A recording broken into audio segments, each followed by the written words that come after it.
This one is working, yeah. Well, first of all, welcome, Henk. I know Henk from way back. We served in London together, and last time I spoke to you, you had just voted no to the constitutional treaty. Now I see you again. And now it's the DCFTA. I think we don't have the silver bullet on what we should do to get the population to be a bit more positive towards this specific deal and free trade in general. But I would say part of the answer would be, in this case, basically to tell the true story.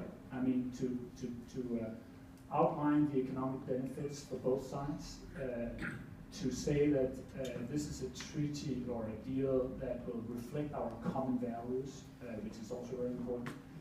We are not talking about lowering standards, and we are also, I think, doing this in order to counter a little bit the increased competition from the emerging economies. So in other words, it's necessary that we do the deal.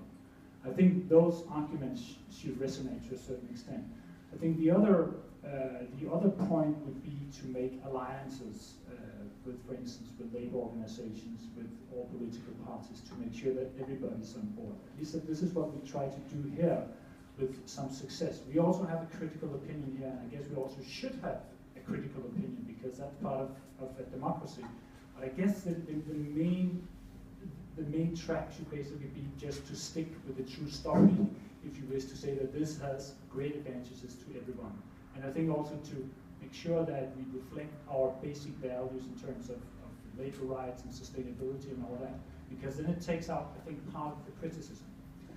One of the critical elements here has been on the ISDS, on the investment protection. And I think the Commission and EU listened to the widespread skepticism across Europe, and they changed the proposal. So now we have a different proposal that reflects, I believe, what are the worries of the populations around Europe. And I think the criticism on that has died out somewhat, because the Commission listened and now has a blueprint that is in line with what people want.